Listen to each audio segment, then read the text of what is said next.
The Reign of Terror was one of the most important and defining events of the French Revolution. There were a large series of events leading up to this terrible time. The revolution took a radical turn, causing the death of thousands of innocent citizens. The radical movement began on April 6, 1793, with the creation of the Committee of Public Safety. When the government was raining terror over the common people, they used fear as a tactic to keep them under control. The CPS established the Reign of Terror on September 5, 1793, to punish the enemies of the revolution and to prevent a counter-revolution. Among the victims were nobles, priests, and hoarders. All victims were granted an unfair trial and eventually put to death, usually by the guillotine. If you believe in a traditional society, then you would think, I think, that the nobles and the conservative clergy were the victims because they lost their positions and power and status. I think if you stood from the standpoint of a moderate, you would say the common people were the victims because they got swept up in the Civil War and the chaos, and they ended up losing their lives. I mean, the Reign of Terror, 70% of the people killed in the Reign of Terror were commoners. There were people who were opposing what the central government was trying to do, and the central government had to execute them to set an example to get the rest of the country to follow the rules. So once again, I mean, a huge percentage of average Frenchmen ended up losing their lives for the purpose of the revolution. The first major occurrence was the guillotining of Louis XVI on January 21, 1793, after the king and his family attempted to escape from France. His wife and children were later killed by the radicals of the revolution as well. On July 27, 1793, Robespierre was elected chairman of the CPS. He was one of the most intimidating men of his time. His strict policy that, quote, the end justifies the means, end quote, validates his harsh actions throughout the Reign of Terror. Robespierre was also known to say that softness to traitors will destroy us all. During a meeting at the National Convention, he explained how terror would lead to the Republic of Virtue by saying, quote, virtue without which terror is fatal, terror without which virtue is powerless, end quote. I think that he was attempting to try and save certain democratic principles in the revolution that other Frenchmen opposed. So the Reign of Terror was a necessary period. The counter-revolutionaries would have gotten rid of a lot of the changes if they had been able to come back to power and topple him. It's tragic that 40,000 people had to die in order for that to happen, but I think by and large France became a more democratic country as a result of what he did. Another important figure of the Reign of Terror was Jacques-René Hebert, a journalist devoted to the ideas of Rousseau. He also led the radical Enrages. Although he was radical, he felt that the Reign of Terror must come to an end. He was killed along with his followers on March 24, 1794, for opposing the revolutionary leaders such as Robespierre. Another radical leader, Georges Jacques Danton, was also guillotined that year. On April 6, he and his followers, known as the Indulgents, were killed by a machine that they themselves helped to build, the guillotine.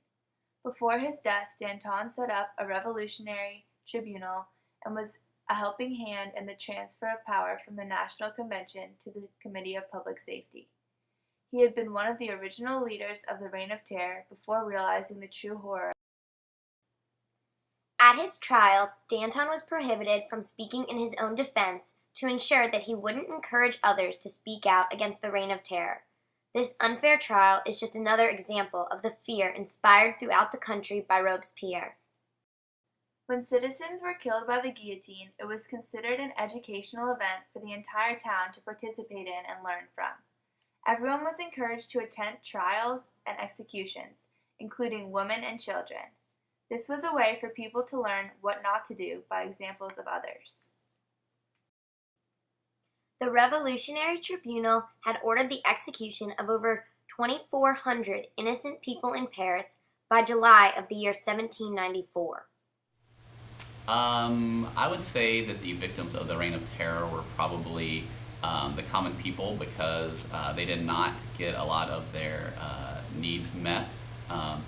That the result of the French Revolution still benefited the kind of conservative element, and so There were some changes made, but there were not a lot of significant changes made to benefit the common people. In 1794, Robespierre called for a new purge of internal threats. The other members of the CPS felt threatened by Robespierre's ever-increasing power. One member, Joseph Cambon, said, quote, "It is time to tell the whole truth. One man alone is paralyzing the will of the convention, and that man is Robespierre." End quote. The CPS ordered Robespierre's arrest on July 27, 1794. He was guillotined and became the final victim of the Reign of Terror the next day. This terrible man and his time of power were gone for good. Because of the Reign of Terror, over 30,000 people were killed throughout France in just over 1 year's time.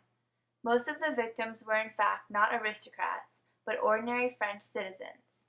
Civil liberties were suspended, and the promises of the Declaration of the Rights of Man were completely abandoned. Obviously gave the French people an opportunity to see that there was another way of governing, perhaps democracy, like ours, since they've had their government after ours.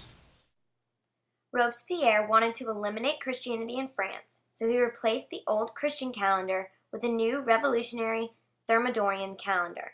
The first day of the calendar was the first day of the revolution.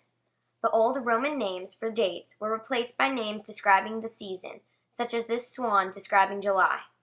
The Sabbath was also changed from every 7th day to every 10th day.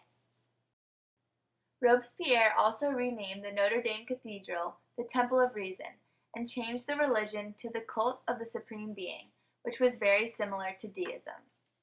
It was a temporary phase of the French Revolution where the real radical elements of the political spectrum seized control and used dictatorial tactics to try and save the revolution from what they saw as being the counter-revolutionaries.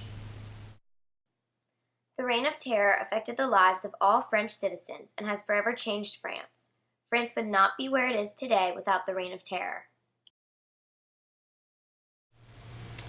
What is the French Revolution? I've often been asked.